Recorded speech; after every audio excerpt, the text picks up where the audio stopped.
Evening and welcome once again to Fired Up. I'm your host for the show, Bob Irwin. We are broadcasting, coming to you live from the law office of Alan Butel in downtown Las Vegas. Alan is a regular attorney on this show. He does civil litigation and criminal defense and is a frequent guest on Fired Up. This show is about guns, related politics, and self-defense issues. Fired Up is on YouTube. We put up a new show every Thursday from 5 to 6 p.m., which you can get live, or it stays up basically forever. Once it's up, you can log onto YouTube, Fired Up with Bob Irwin, or Fired Up with Bob, and there will be, and all the shows for the last 5 or 6 years are on YouTube in sequence. So if I said something that turned out to be horribly wrong 3 years ago, it's still up there, and you can still look at it and laugh at that. I frequently do. They play a rebroadcast of each show on Saturday mornings at 9 a.m., the radio portion of it, on Nevada Talk Network. It covers 8 radio stations in Nevada that they all play simultaneously at 9 a.m., 9 to 10 on Saturday morning. So if you have a radio and you're out in the middle of nowhere, we are on one of those stations that you can tune in on Saturday morning to see what you missed. My guest tonight is gunsmith and perennial NRA volunteer, Chris Eisfeld. Chris and I have been friends for years and years. He operates CCS Gunsmithing over on Rainbow, right where the Harley Davidson. Yep, Rainbow and Sahara. Rainbow and Sahara. And shop's been there, boy, about as long as I've been in town. It's been a while.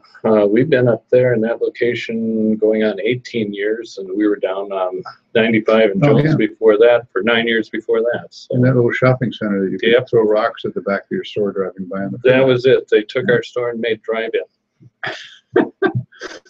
Anyway, he's been here forever and active with the NRA and active in repairing guns and things.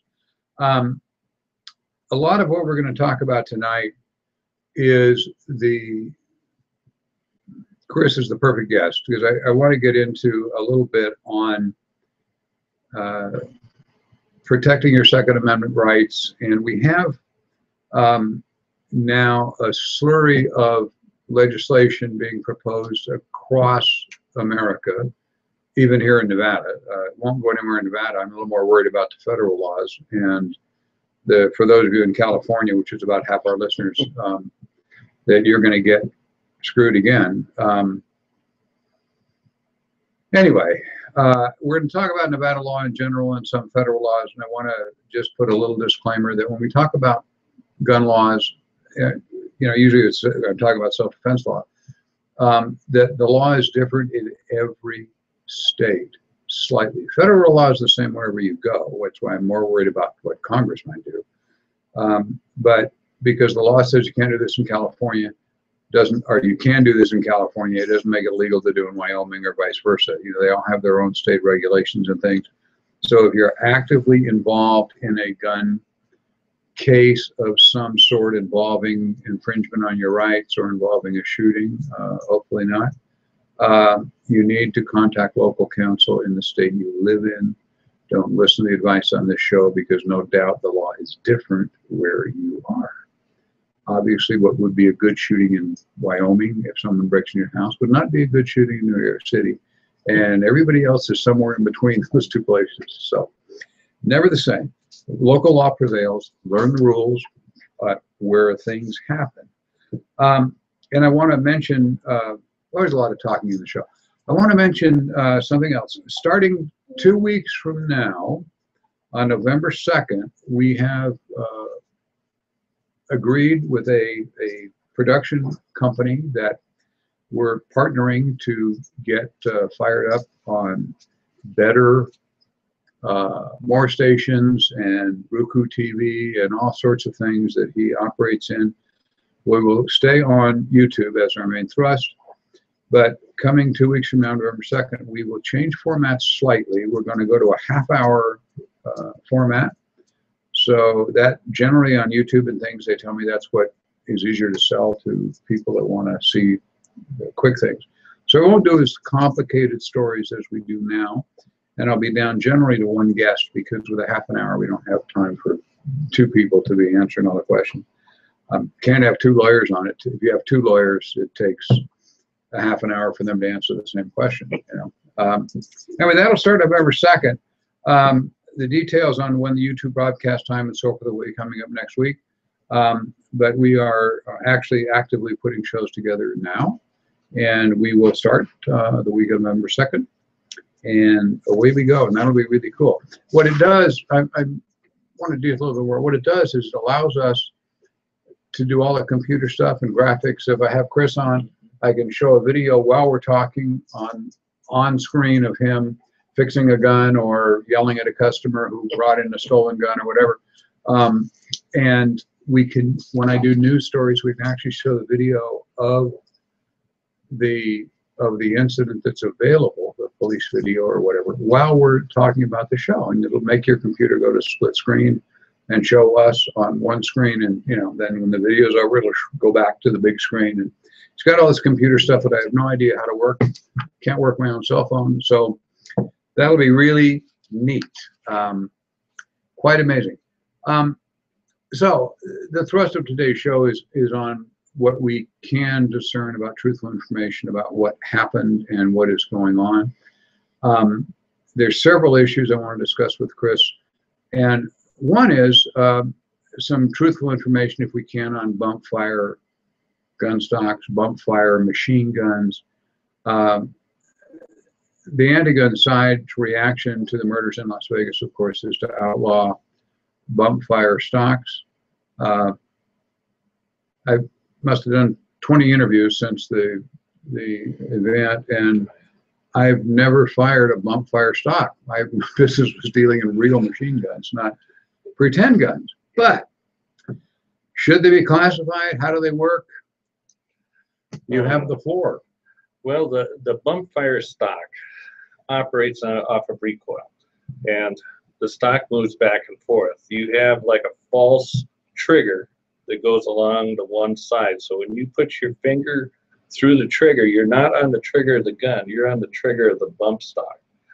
And what it is you have to hold the gun forward, put pressure out, so that when it fires, the stock bounces back and forth, and it's bouncing your finger back and forth on the trigger.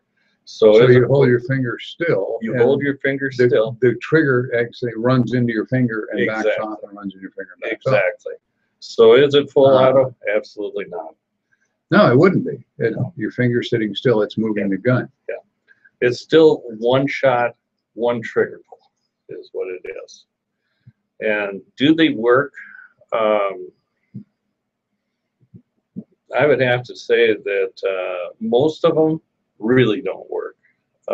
It takes a lot of practice to make a bump stock actually work repeatedly. The shooter has to. The shooter has to have the practice. Yeah. It's not just you can't just put the bump stock on and say, "Oh, listen, it sounds like a machine gun." No, you have to practice with that. That's one of the things that we're kind of wondering about the shooter is where did he practice? Because you got to do it enough to get it to actually work. Plus, the bump stock works parallel. So when it's into your shoulder here, you're shooting straight out.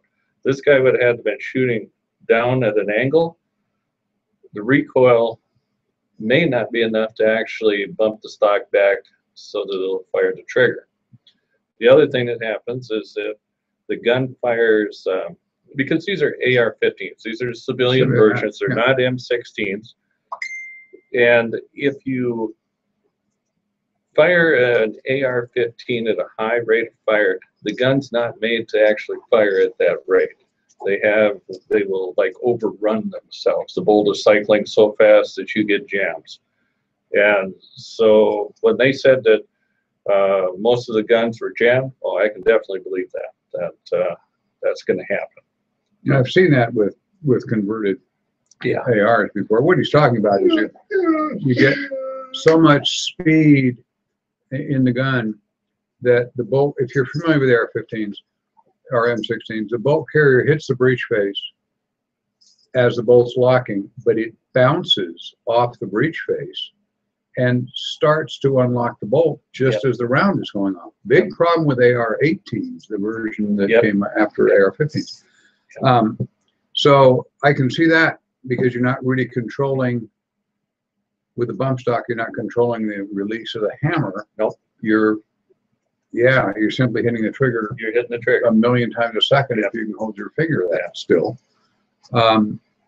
Yeah. It's just one of those things that it's more of a novelty than it is useful. I understand why ATF made their ruling that it's not illegal, because it doesn't modify the gun or the way the gun works. Yep, it's still one trigger pull, one shot. California Democratic Senator Dianne Feinstein, who we all know and love, who authored the 1990 ban on assault weapons, over the weekend said Congress must pass a law banning the so-called bump stock devices used in last week's massacre in the Las Vegas Country Music Festival. Speaking on CBS Face the Nation, Ms. Feinstein, who remains one of the nation's loudest voices for anything that will screw with gun owners or supportive gun control measures, she said she fears anything short of an act of Congress will simply be overturned by the next president. Regulations aren't the way to do it, she said in the interviews, which airs Sunday morning. We need a law. It can't be changed. That can't be changed by another president. Then we go back to the ATF trying to regulate something. The regulation is pretty clear the way it's written, because this doesn't modify the firearm. It's against the law to sell parts that modify a firearm, or install parts that modify a firearm, or possess parts that modify a firearm to a full automatic device. So if you buy an AR and you buy all these M16 parts and put them in the gun, that is a violation of law. Absolutely. You are making a machine gun. The bump fire stock doesn't make machine guns. Turn you take your finger off of it. It stops. It's not. So I know. Once again, it's Mrs. Feinstein is talking about something she knows absolutely nothing about. Well, yeah. And if you go back to the Clinton assault weapon ban, that one, she actually banned guns that didn't even exist at the time. She banned the gun that the Imperial soldiers carry on Star Wars, which was a broom-handled Mauser with a flash hider from an M1 carbine with a laser in the front of it. And replicas of Sterling submachine guns with no magazines in them, and so forth and so on. It's putting your NRA hat on at the moment. The press has been saying that the NRA has expressed openness to banning bump stocks. I've seen denials of that. Yeah. And Wayne LaPierre or something said it needs to be looked at. It needs to be looked at. They said they would entertain discussion on it. They did not say they were going to outright call for the ban of the stocks. They did not say that. That is what the media's interpretation of what he said. You know, like plain English, we can't understand that. So that is not what they said. They had nothing to do with that. They said that basically we will look into it, but getting a knee-jerk reaction and doing this in 24 hours, no, because something bad's going to happen. We always make bad laws when we do that. There's 100 examples in other fields of they made a law that says you can't do this because somebody cracked up a power boat and it caught fire, so we made regulations that after this, that, the other thing they can't actually do with power boats and things like that. So, and the White House at some point came out with it and said the idea should be examined. That was in several news reports. I couldn't find actually a quote where the White House, presumably a spokesman for the president, said that, but I don't know when the White House said. You know, that's media. It was another one of those things that they wished that the White House had said that. So that is why. What's the matter, doggy? You want to be on camera? Come here. Come on. Come here. We have this Great Dane here. See? Oh, he's black on black. Well, there he is. And he's got a white collar. And This is Chris's lapdog. yeah, yeah, he is my lapdog. But this is. You don't need a gun in your house to. No, I just let the dog bark at him, and that usually solves the problem. The next issue, and I run into this myself, the issue that the left has brought up in general terms is there are too many guns in the United States. And because there's too many guns, guns are causing crime. One of the common proposals takes that theory and now actually there's a bill in Congress to do that, to limit the possession of more than the suggested number is 2 firearms to each person in the United States, 1 handgun, 1 long gun. As it happens, I did a panel discussion that I should have known better a week ago on MSNBC, and they called and wanted me to be on this panel. And when I got there, it turned out the panel was 6 people who were all victims of this gunfire, who were all at the event and had been shot or nearly shot, were running from the bullets or so on. And me was the counterpoint. As soon as I realized who everybody was, I knew who one was because she was wearing a T-shirt that said "Ban guns and save lives." The rest of them, actually, it went much better than people would think. But because the same arguments that these civilians are trying to make for gun control, who aren't professional speakers, just they said things like this, that the panel should, one lady said, the solution is to only allow people to own 1 handgun and 1 rifle or shotgun if they're hunters. I don't know why you need a semi-automatic to shoot ducks, but and when she said that, one of the other guys who was there was from Alaska, lives in a small town, a very small town in Alaska, and is an avid hunter and so on. He was there because they were at the concert. His brother got hit, not killed, fortunately. And he said his reaction was, "What? I have a deer gun, I have an antelope gun, I have a bear gun, I have a moose gun, and my duck gun is a semi-automatic, so and so on." And she started arguing, well, you only need 1 shot to shoot a duck. Why do you need to shoot a poor duck 30 times? What you alluded to, you're dealing with people who don't know anything about firearms, and what I'm doing something on the screen here that tells me I've got to do something with the. Did that say tomorrow? On that? Yeah. Okay. Yeah. One of the computers that's involved in this thing is trying to upgrade itself, of course, in the middle of the show. Anyway, she said, well, maybe that's negotiable. One of the interesting things, and I'm not going to mention what show it was because I was sworn to secrecy, but one of the things the moderator asked, which I found very intriguing, he asked all 7 of us at one point, is this the fault of the person or the fault of the firearm? Because that's how they think. Yeah. I've owned firearms I've had sitting in my closet for 35 years and they haven't killed anybody yet, but the gun guys all know that. Guns don't kill people, criminals kill people, et cetera, and all the bumper stickers. But I said, of course, it's the fault of the person. He went down the line, and all 6 of them said, it's the fault of the person, not the gun. Obviously, it's the person shooting the gun, except the lady with the T-shirt. She said it's the fault of the person, of course. But if we didn't have a gun, it wouldn't have happened.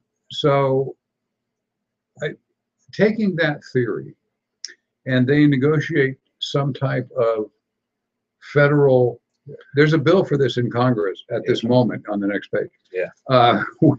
They negotiate a bill in Congress that says, okay, Americans can only own 4 guns, you know, a moderate number. So that leaves, they estimate there are 200 plus, depending on who you talk to, or 300 million guns in the United States owned by private parties. And so we're going to go out and we're going to take away several million guns from people who bought them legally and just say, we've just made those illegal, turn them over. Even though they've committed no crime. You know, when the shooting was taking place, there were another 300 million guns that weren't being used to kill anybody at the time. So you know, I mean, I don't want to, everybody listening to this knows what I'm talking about, but what would happen then? You know, the chaos is unbelievable. Well, the government, if they wanted to take those guns, would have to pay fair market value for like them. They did in Australia. Yeah. And if somebody said, all of you, they could make it very specific. All Democrats must contribute to the fund to buy these guns. I think you'd stop the gun control. Making a political issue out of it. Yep. Yeah, right away. There are Democrats that are pro-gun. Oh, yeah. They just don't mouth off on television as much as, you know, but there's more than a few of them out there. The other thing that the anti-gun groups want to fix, and this now there's a bill in to eliminate magazine capacity. No magazine for anything can hold more than 10 rounds. This has been going on for a lot of years. You're all aware of some states that have enacted this, and sheriffs who have refused to enforce it because they're not going to go counting bullets in somebody's cartridges, in somebody's magazine. Been a big fight for years, and there are several lawsuits on both sides of it in Congress, in the federal system at the moment. Obviously, a bad guy or a good guy can change magazines. Having 3 10-shot magazines is certainly more dangerous than 1 15-shot magazine. Again, it takes some practice to do it smoothly under stress and all this stuff. I mean, I've taught this in police academies for years and years. But that's one of the bills in Congress. Well, let me just pull it down today. As of today, we've got 3 or 4 proposals in Congress, all introduced by Democrats from somewhere to politicize it. First is H.R. 3962 bans online sales of ammunition because the shooter was able to grab or buy millions of rounds, 100,000 rounds of 53 or whatever. Then he couldn't have done this if he didn't have all this ammunition. And a lot of ammunition now sold online. The ATF regulations exempted online sales some time ago. So, somebody came in. Yeah. Yes. Guard dog.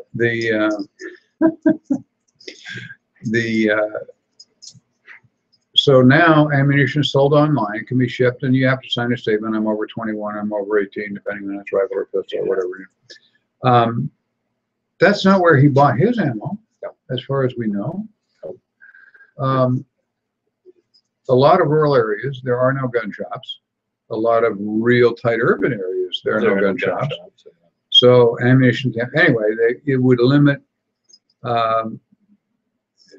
people buying ammunition and require reporting of all ammunition sales to a federal database, so they can tell if you buy 100 rounds here and 500 rounds there and then 2 extra 22s.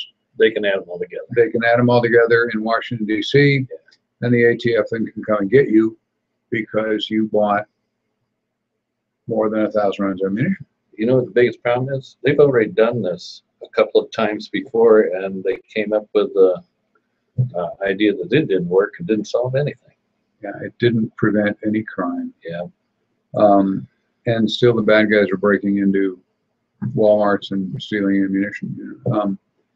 But the amount of ammunition used in shootings, even the worst case scenario we had here, wouldn't have fallen under this ban anyway. No. I mean, it's an excuse to create limitation on gun rights. Then we have HR 4025, requiring gun dealers to report the sale of 2 or more rifles to the same person in a 5-day period. Now, currently, we do that with handguns. Yeah. And that's been in effect for, I couldn't tell you, several years. It's probably about 10 at least. Yeah. Wherein you buy a handgun 2 at once, or you buy one and then you buy another one 9 days later. You know, my wife wants one of these for the house too, so I'm buying another one. Then we send a little form into ATF to remind them that this person bought 2 guns in 9 days. Yeah. This is a huge one. It isn't a criminal problem generally at all. If you can legally buy the gun, you did the background check, you did all this stuff anyway.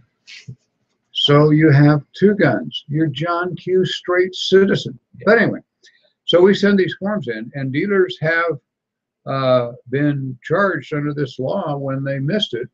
And usually they are big stores.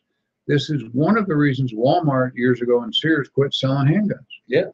Good. Because you have a different clerk on every day, and somebody has to go then back through all these 40/73s and find if it was within 9 days, and does it mean business days, does it count holidays, does it, you know, if you bought it at 9 in the morning and then 10 days later at 8 in the morning he bought another one, that's within. But if it was 10 a.m. when you bought the second one, then it's not within the, you know. It is paperwork that just solves a non-existent problem. If the bad guy has 1 gun and he's robbing banks and shooting people, does it matter if he owns 2 guns? Does that reduce or increase the crime? Because you have 2 guns, you're going to go rob a bank because you got 1 for a chance. Yeah, exactly. I mean, stupid is, anyway. Also, the worrisome one is HR 4052, which would ban magazines able to hold greater than 10 rounds. It would make it federal law to possess those.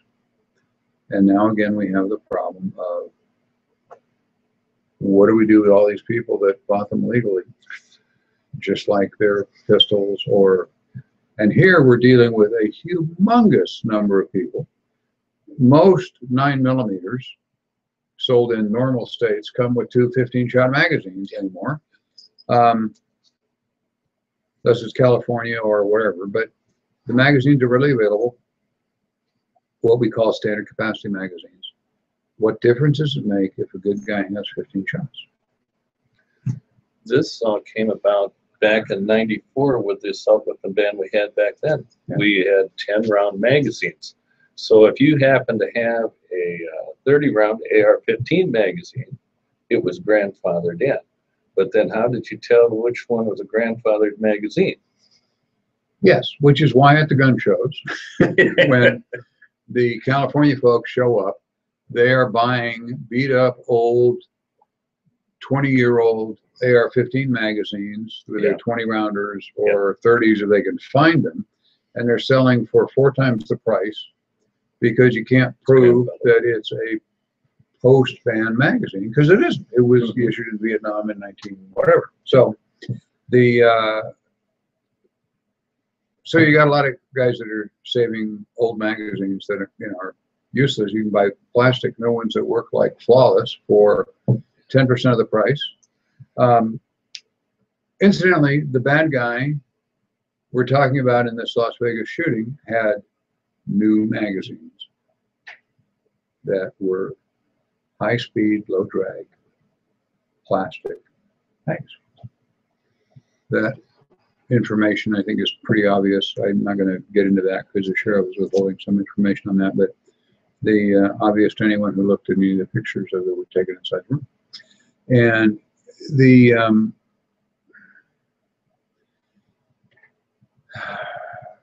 now we had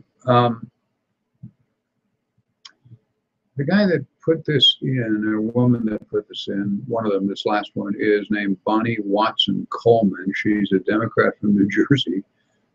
This is to stop the online ammunition sales act. She said, several colleagues and I have introduced common sense legislation that, if enacted, would reduce the gun violence and tragic impact it has in our communities. But she has no proof to back that up. Where's the data? None. I mean, I'll agree with what they're doing with opioids and trying to crack down these guys that are shipping 5,000 opioids to a small town in, that has a population of 8. And how are you possibly selling all of these? But that's already illegal, established that drug guys shouldn't be taking it. It's killing people. They're killing themselves with it. Yeah. There is no data, because the data doesn't exist, because the 200 million people that own guns already aren't shooting everybody every day. Anyway. But this is a representative also that's going to be putting people out of work and out of business. And in jail. And in jail. Because that if you can't buy ammunition online, federal law, now that'll bring up the question, what if it's interstate, inside the same state, interstate? Federalists regulate firearms and ammunition, and we've had court decisions both ways that say, I know we've run into that in Nevada where somebody in Pahrump wants to sell a rifle to a guy in Reno. He can do that. If he sells a rifle to a guy in Idaho, he's got to send the gun to the 4473. This is all already regulated, and it confounds people who are just hunters and recreational shooters. Anyway, this would require that ammunition shipped to anybody would have to go to a gun dealer in that state, and you would have to come in and pick up the ammunition and show your photo ID and so forth, and fill out a form verifying you're the person.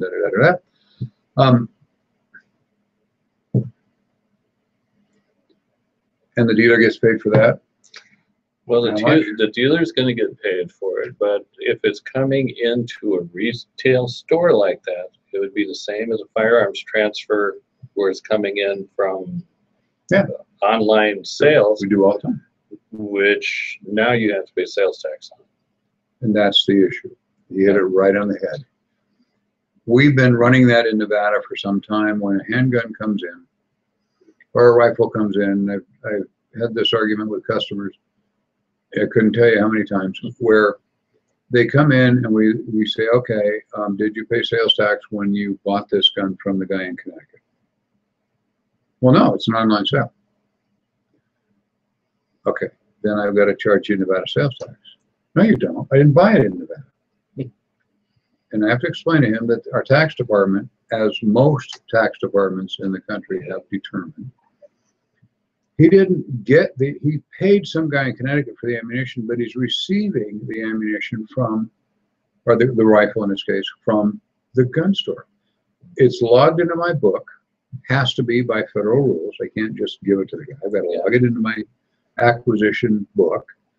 And then when I go to log it out, when sales tax comes and audits us, they want to know, where's the sales tax on this? You put it across, it's in your inventory, you put it across the counter and gave it to him. Yeah, it's a retail sale. It is a retail sale, which is taxable.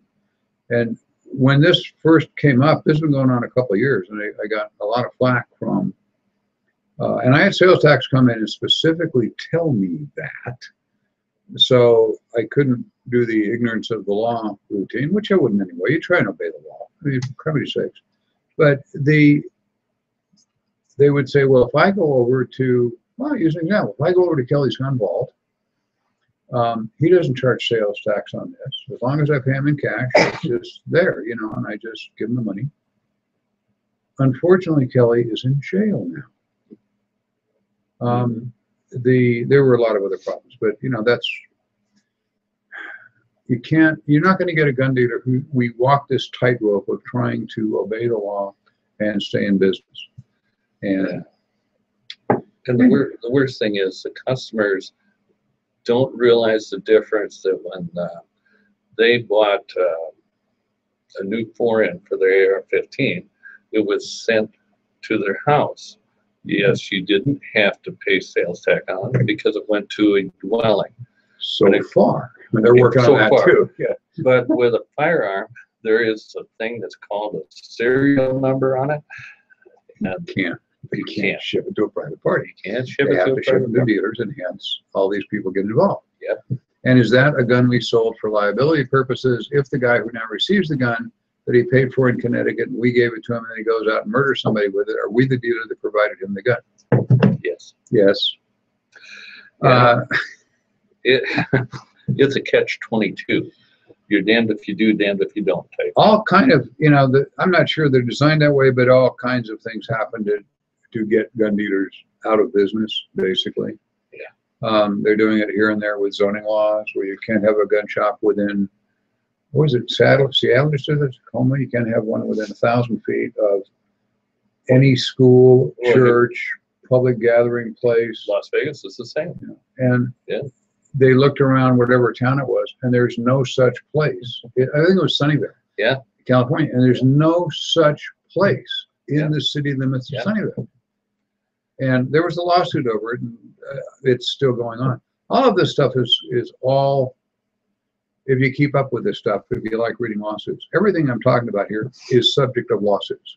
Now, California passed a ban years ago, as most of you are aware, that you can't have a magazine, we talked about this, that holds more than 10 rounds, and they grandfathered old magazines, hence the buying old magazines eventually.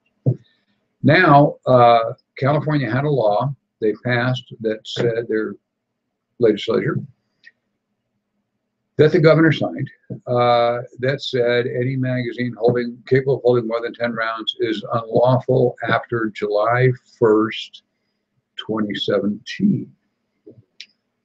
Governor signed it. This was like 2 weeks before the time. Yeah. And the gun groups immediately sued, and it was put into the federal court system, and then it wasn't enforced. So then the anti-gun group sued and said this was signed by the governor, it's legal, it doesn't affect anybody's gun rights, it only restricts magazines, which are not firearms. So it's not part of the Second Amendment protection. That line has been the crux of the magazine bans throughout the country, because when they tried to outlaw the original law, you'll remember this, outlawed a gun capable of taking a magazine that holds more than 10 rounds. And somewhere somebody makes a magazine that holds more than 10 rounds for virtually anything. Yeah. So all guns became illegal at that point because they're capable of. So they changed the wording to outlawing the magazines. The magazine is not a firearm. So now those were held to be legal because you can outlaw magazines. You're not outlawing the guns, so it has nothing to do with Second Amendment rights. Tra-la. So now we've got this thing in California. There are 6 million plus gun owners in California, according to estimates, and they log every gun. I mean, they've been doing it for years. You buy a gun in California, you're on the list. The state knows when, where, serial number, how many clips you got, and whether you got any bullets. Well, they do. Now you have to sign for ammunition too. So that was a joke last time I said it in one of these shows. And now it's the truth. So how many of the 6 million California gun owners are going to then, if they lose this in court, and the court says you can outlaw magazines, it's not under the Second Amendment, it doesn't stop your right to keep their arms, how many are going to turn in their magazines? About as many as turned them in New York State when they did this, and Maryland and so forth. It's going to create a huge number of criminals. A lot of them are just because the people didn't hear about it. Yep. And we know that. I mean, we've had people walking into my shop for years with usually a sawed-off shotgun. They saw him on TV. There's a guy shooting, and so they made one because that looked really cool. They sawed the barrel off. Any moron with a hacksaw can make a sawed-off shotgun. And they brought it in because it has broken firing pin, or a couple of cases, I want to sell it. Got paperwork? What paperwork? the general public doesn't know it's illegal to have a shotgun with a barrel less than 18 inches, and that law is being sort of screwed with now too, and changing under certain conditions. Yes, so it gets more and more complicated. You have to be an attorney, or you have to follow this stuff all the time, and the dealers do. If you go in a dealer shop and ask him what the law is about this or that, he will tell you. And the number of people that had sawed-off shotguns over the years, I've probably 20 of them so far. Oh yeah. Illegal machine guns. They bought all the parts in a drop-in auto sear at the gun show. Yeah. And I had one at a gun show not 2 months ago. Guy come over the table, he says, and he's got a bag of parts. And he said, let me ask you about this, because I'm a little worried about this. I bought these parts, and I have an AR-15, and it's what he bought was a drop-in kit. Mm-hmm. And a device that you could make into an auto sear by filing one little hole in there. And I said, do you own an AR-15? He said, yes. I said, well, you just violated federal law. He said, what? I said, well, now you have all the parts, and you own an AR-15. And when you go to court, but I'm not going to put it in, I'm not going to put it together. It's just for an emergency, if there's chaos in the streets. And I said, I've seen this actually live in court. Yeah. You're going to go to a federal judge and say, I bought all these parts for this gun, but I'm never going to put them in unless there's violence in the streets. And the judge looks at the guy and literally said, does it say stupid on my forehead? You know you're in trouble when the judge says that. Right after that. You can't possess all the parts. Isn't there So he went back to the guy. There's more. He went back to the guy about the parts. And the guy said, you can still build machine guns. You just have to do it legally on a Form 1. Go to ATF's website. They'll give you a Form 1. Fill it in. And then you're okay. Oh. They still do print Form 1s because we use them to convert guns for police departments and things like that, and working on repairing machine guns or whatever. But it's getting rarer and rarer that we end up doing that. But if you fill in a Form 1 and say, "Hi, I'm Fred. Here's my Form 1 and the $200," yeah. You will have a visit. You'll have a visitor at your door. Going, because you've just sent a form that says, I'm making an illegal machine gun, or I have made an illegal machine gun, or I've got all the parts to make a machine gun. Because the form isn't the form is supposed to be used now as a request to make a machine gun. And when they approve it, then you make the gun. Then you make it. The wording on the form actually, because I don't use many Form 1s anymore, it doesn't actually say that. It sounds like, here's my permission slip that I'm filling out now. And usually ATF doesn't, if the guy really had talked to him and he go, I didn't know this. Yeah. They say, well, sign this notice of abandonment that says I freely give this gun to the United States government and have a nice life. If you don't want to voluntarily turn it into us, we're going to seize it, and then there will be a court case. Yeah, they're gonna come and visit you, and you might as well set an extra dinner plate for them because they're gonna be there for a while. If you have something illegal and the ATF says you got illegal drugs, and the cop that sees it says, just, I'm gonna flush this down the toilet, and you say, no, you can't, that's my drugs, then he's going to arrest you. ATF does the same thing.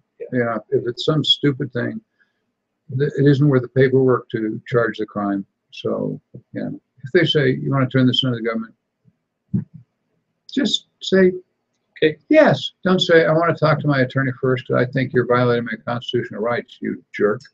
The next sound is the clicking of handcuffs. And the feeling of that hand on top of your head as they slide you in the door. Car. Yes. I'm just,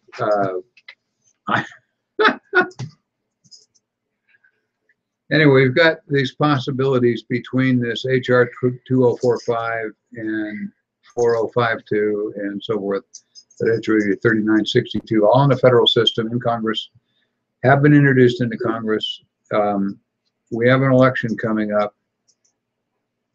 This is the politics part of guns, politics, and self-defense. If you own a gun and want to have the ability to defend yourself with it, there are a large number of conservative candidates lining up, pro-gun candidates running for office here in Nevada. Assembly, Senate, governor, attorney general, etc.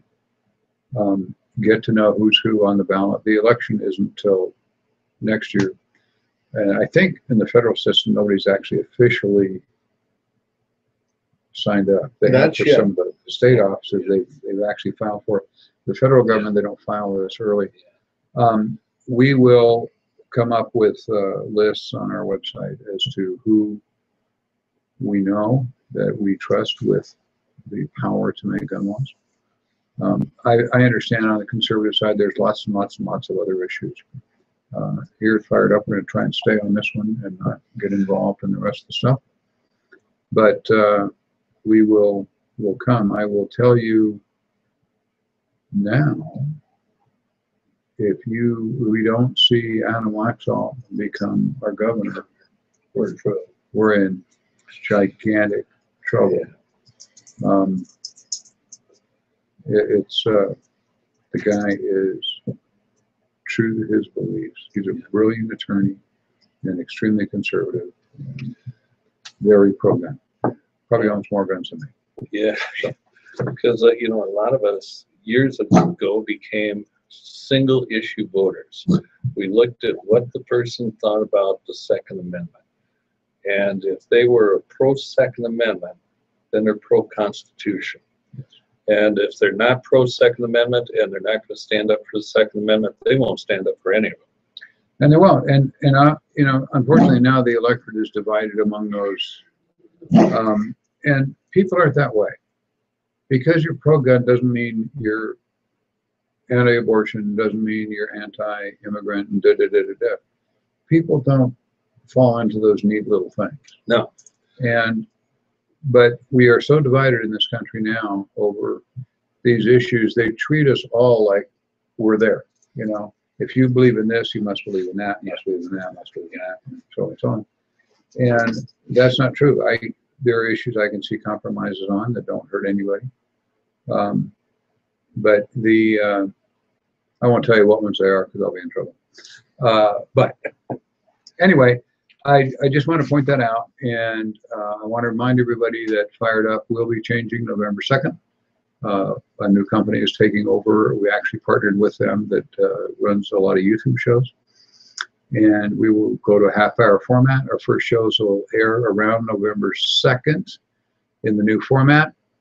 I'll get that stuff to you probably the end of next week, which will be our last show from Alan Buttel's office, because we'll be moving from here because we're dealing with more cameras and computers and they'll fit in the little room where I am. And I'm eternally grateful to Attorney Buttel for his gracious letting me do this for nothing in one of his rooms. Well, Alan's another one of those guys that everybody should carry his name and his phone number in their wallet. Yeah, and if, most of the people that are offering gun insurance, homeowners or self-defense insurance, as it will, there's a lot of them out there. I recommend it just went away. Carry Guard through the NRA. Carry Guard through the NRA is probably good. They're kind of, what I don't have is a lot of experience with Carry Guard because it just really started, and theoretically they're doing everything with the Concealed Carry Association, which I was trying to think of. Schmidt's group. They've been around for a couple of years, and I know when people get in trouble that they get somebody down there to bail them out. I know they act on that, and I'm presuming the NRA group will also. They've hired a lot of the same lawyers, and I expect that they will be doing that. The one I like is Concealed Carry Association, just because of experience with them. And it's just a wise decision to make. Yeah, if you haven't got $1 million, you shoot somebody, it's going to cost you $100,000. If they die, it's going to cost you $500,000. And There are ways to avoid that. Have an attorney, have insurance, et cetera, et cetera. We'll deal with that on other shows that are coming up, and we have in the past a lot. So anyway, we'll be up with new shows here in a bit. We are, oh, you know what I did? I skipped over all my commercials again. Good, I'll do them now. If you would like a copy of my humorous book, It's very good. you can read the whole thing in 2 hours. It will explain to you when to call a lawyer, how to call a lawyer, what not to say until your lawyer gets there, and a lot of things you shouldn't do at a shooting scene when you are in the worst state of mind you will have ever been in your life. This is based on my 30 years experience keeping people out of jail and out of lawsuits. If you shoot somebody and it's perfectly valid shooting, are you going to be sued anyway? Yes. Somebody thinks you shouldn't have shot him, and your house is at risk. Every bullet you fire has a lawyer attached to it. The books are $10. If you call my office, 702-257-1060, there's a recorder on there. I will call you back. Or if you leave that you want a book, I will call you back with where to send the money and whatever, because all this stuff is moving at the moment. I want to recommend again Grant Defense. They are at 5580 South Decatur Boulevard. That is at Russell and Decatur. They are directly catty corner behind the Dewey Animal Shelter. If you know where Dewey Animal Shelter is, their building backs up to the back door of Grant's Defense. Keel sells ARs that he actually manufactures, the receivers and so forth here. And you can go right next door and get a puppy that'll bark when somebody breaks into your house, or a disguised elephant to be your guard dog. It makes custom Glock pistols that are unbelievable. You got to get one of those. Take a look. Before you buy a Glock as a carry gun for self-defense, go over and look at his handguns. They're pieces of art. Yeah, they're artwork. They finish them in whatever color you want, top and bottom, and they have a grip design that is thinner and makes a Glock 19 feel like a Glock 42 in your hand. And another attorney friend of mine, Jerry Creed, does firearms trusts, and particularly Class 3 firearms trusts. If you have a firearms trust, or especially a Class 3 trust, the law on those is changing rapidly. ATF is making changes once a week to what is a valid trust or not. So you can transfer your guns to your heirs without them qualifying and going through the paperwork and so forth and so on and paying the $200. If you have a trust you bought more than a year ago or had somebody do it more than a year ago, it needs to be redone. The law has changed. If your trust is less than 20 pages, it's probably not valid. There's a lot of stuff required in them now.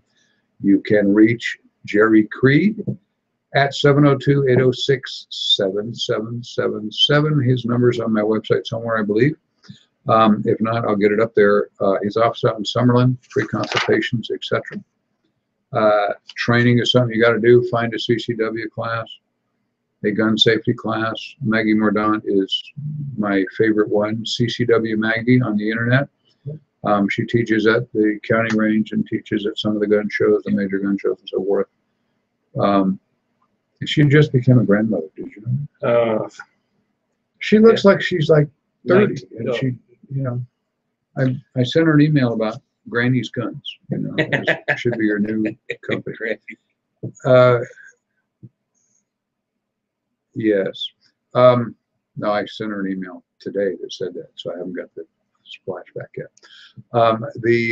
Anyway, you need to get training. I'd recommend getting one of my books, but you need hands-on training from an instructor who knows what he's talking about, and